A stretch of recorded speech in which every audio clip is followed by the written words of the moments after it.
everyone. It's Pam here with Tattered Paper and Lace.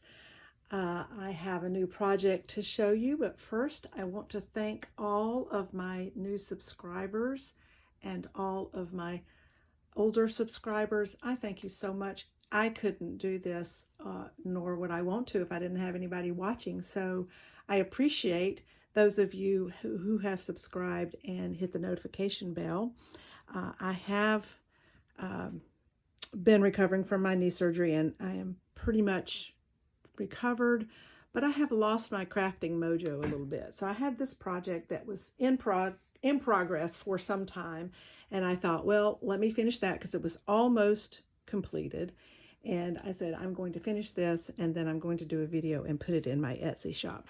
So what I have here is a folio / lap book that is from Tim Holtz. He calls it a collection folio. So it folds out like this. This is the piece of paper that was on the back of it to show you what it looks like and what you can do with it. I cut off this flap and this flap. So I just have this flaps over and then that flaps over. That's what you see here, and that's what I have worked with. So we'll call it a collection folio or a pseudo lap book because it has that sort of look. Now you may ask me, what do you use a lap book for or a collection folio for? And I would say anything that you want to keep, anything that you want to know where it is. It could even be used to hold important papers, receipts, insurance policies, tax records. It can be used to hold any of those things. It can be used just to keep interesting things that you run across that you want to keep. You know, movie tickets or whatever. It can be for anything that you want to use it for. I like this sort of thing because I like collecting bits and pieces of paper that most people throw away. You know, I'll keep my your little from the fortune cookie things, your little fortunes from the fortune cookie things. I will keep those. You know, I'll keep packaging that I think is pretty or interesting. I'll keep parts of that, and this is a way to keep those things. This is quite large. It is almost 12 inches. Well, it's about 11 3/4 this way. It is 9 1/4 this way.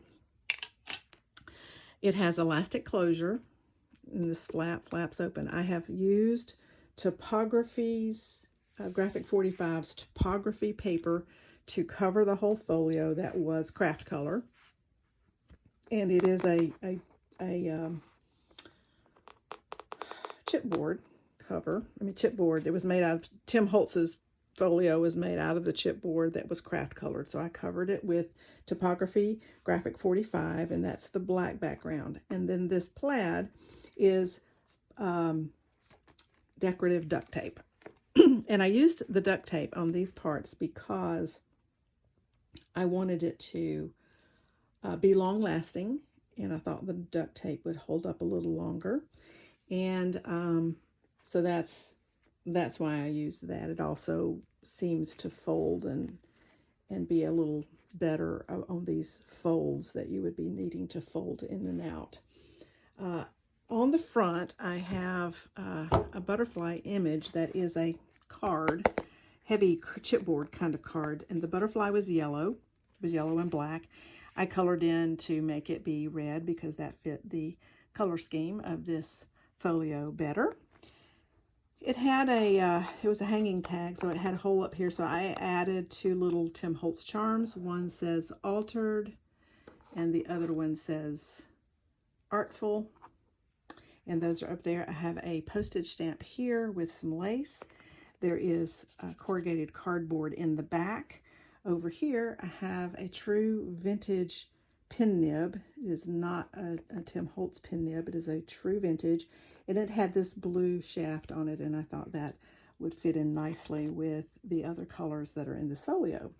Then we have cheesecloth, coffee dyed cheesecloth, a little bit of lace, a little number from an envelope, and then I have splattered black dots splattered paint, black paint over the top of this. And here is a Tim Holtz lock, and I have put that there as like you were locking your folio. Elastic closures, and we open this up. Excuse me. I'm going to use a weight here to keep that open, and then we'll start here on this side. And in these folios are these flaps, and there's there's actually 1, 2, 3, 4, 5 flaps that are kind of waterfalled. And I covered the flap, took it off, covered it with paper, reapplied, and so it matches, and I didn't want to leave it to be the craft color when everything else was covered. So it has been covered as well. I have used some Graphic 45 ephemera. I have used just some pieces of cardstock that I had, and a tiny bit of ephemera here and there that I had that I thought fit into the theme. I have attached these 2 flaps with this ephemera. I didn't want to glue it down because you might want to do something different, so I attached these things with just gem clips from the top and the bottom, and then slid into the side here, and just attached a few things to show you how you could use this. You can actually glue things down. You could glue a piece of cardstock on it and then have a page to attach further things or make additional pockets or whatever. But I wanted to leave that option open to you to do as you wish. And then here I have made, used an oversized, this is bigger than a number 10. I don't know what number it is, but it's bigger than a number 10 envelope that I have attached to this flap. I've made a button closure for it, and I've added this little tab clip that is from Tim Holtz. Just did some stamping on this. There is nothing inside this envelope. You just unwrap the twine and it will open up. You'll have to take this off to also open it. But on this side, I have attached a few pieces of ephemera here. And then the next flap has a pocket. I got these at the thrift store, and they are just a pocket to keep important papers in. I believe it came in a notebook, but I kept the little punch outs here on both sides of this, and it's attached to this flap. Here, this is Graphic 45 cut from a piece of paper. This is a Tim Holtz cut from a piece of his paper and a rubber stamp, and this is a Graphic 45 here. And then we have some washi tape on the back. The next flap is a junk mail envelope. I liked the craft color, and I liked the confirmed, and I just liked everything about it. So I collaged over the areas like the address and things like that that I didn't want to show. So this is a pocket with some Graphic 45 ephemera in it. This is just a piece of collaging here. I did put something in here. I have 2 envelopes in here that were just different and interesting envelopes that you thought you might could use for further collecting. And then on the back, I have a little pocket made out of a security envelope here, and just a few little ephemera pieces in there. Then this is the back of the folio, and I have a shopping list sort of notepad that I made from a yellow legal pad, or yellow 8.5 by 11 pad. And that is in here, and that's why you'll see the line on some sheet and no line on some sheets. I used the duct tape to make its little top, and it is perforated so you can tear off the sheets. Did a little stamping at the bottom of that for some interest. And that slides in here. No one can make you feel inferior without your consent. And that is from, and that's Eleanor Roosevelt quote that was on one of the Graphic 45 papers. So I put that there.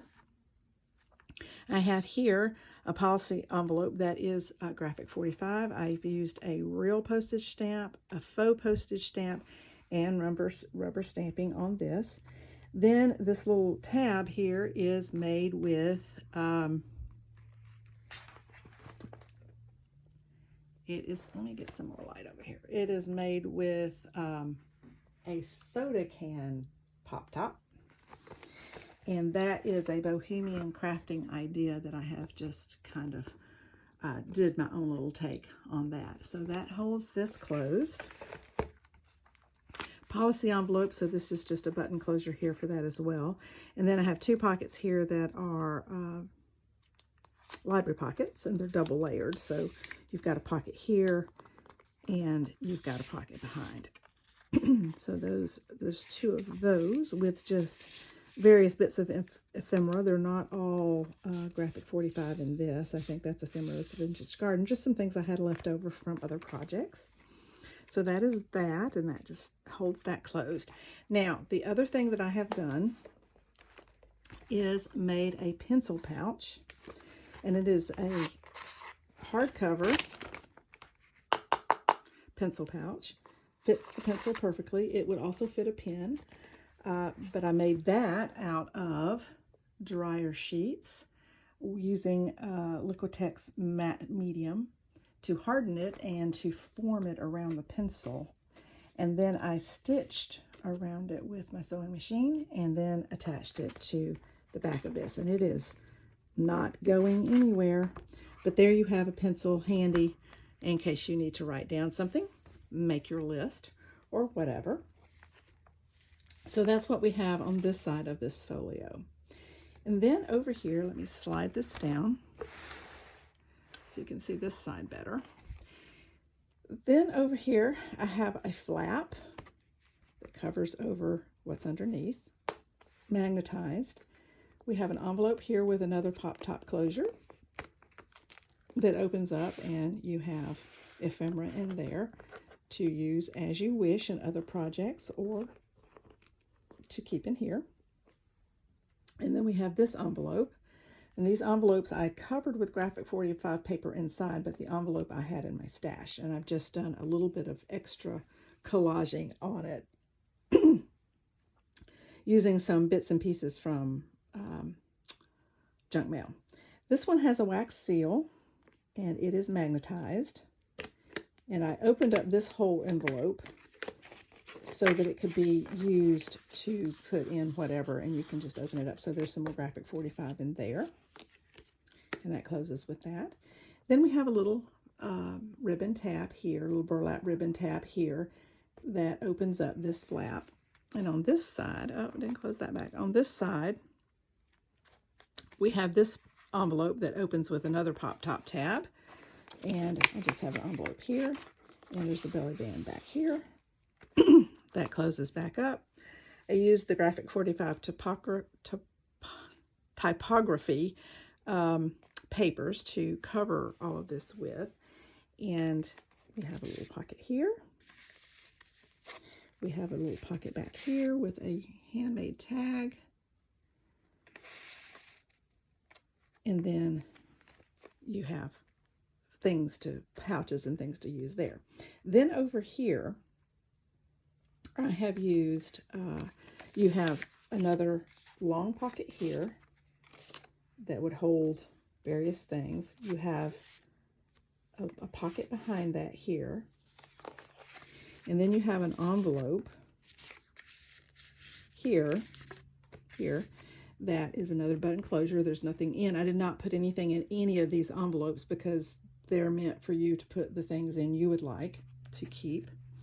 But it opens up, just the flap opens up and you can slide things inside, but it is fastened down, so it's not going anywhere. Then in this big pouch, I have some more, just some interesting envelopes for policies and whatevers. They are in there. And then in here, I have a bundle of foreign language papers. I have some Greek, some French, Arabic. I have a statement, a vintage statement in here, Japanese, German, and then another sort of Japanese, along with that statement that I stuck in here because it was vintage and I thought it was kind of cool. So you have this little collection of mostly foreign pages, except for the statement. That I have tucked right in here. And those are things that you can use for collaging or you can use for, you know, embellishments, backgrounds, whatever. I just think the foreign languages is kind of fun. And then we have a notebook, which is just a notebook. It's just a little plain page journal. It already came together like this, but it was a gray cardstock kind of cover. So I covered it with Graphic 45 again, inside and out. The pocket is Graphic 45. Have a little pocket on this side. Then we just have a little bit of embellishment here. And on the front, it says, "Write your story, capture life's moments." So this is Write Your Story, and then this is a Tim Holtz word strip, and it says Capture Life's Moments, and that's a metal piece. I have stitched it on by hand here. I have stitched around this, and it is stitched onto, so this is 2 layers here.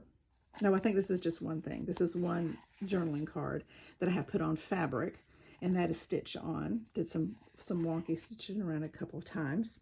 Some tape, old tape what it was taped to transferred, because it pulled off the paper that it was stuck to, and I thought that looked kind of neat, so I put that there.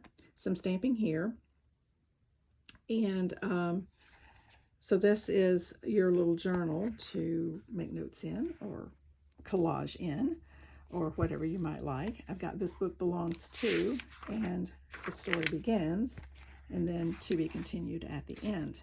So in there you have your little writing journal, and that all goes in there. This comes back and fastens, and then you just close it all up, and you have basically a writing folio, or collection folio, keepsake folio, important paper folio. You can use this for any number of things that you might like to use it for.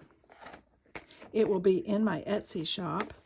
I have recovered from my knee surgery, but I have kind of lost my interest for the journal I was working on before I went to surgery, and so I'm trying to get myself in that mojo again. I had this almost finished and on the shelf waiting to be finished, and so finally I said, you know what, I'm just going to finish that because it was almost done. So here it is. I hope you enjoyed this video. I hope you will subscribe and hit the bell notification to get further videos from me. I also am doing the Marguerite Miller collage challenges, and I am posting a little short video on each of those collages and what I have done with the prompts. So I appreciate you coming. I appreciate you watching, and I appreciate you subscribing. Go to my Etsy. It'll be listed below, and you will find this along with some other journals and some other ephemera things that might be of interest to you, some lace and some embroidered pieces that might be of interest to you as well. So I appreciate you watching, and we'll see you next time. Thanks. Bye.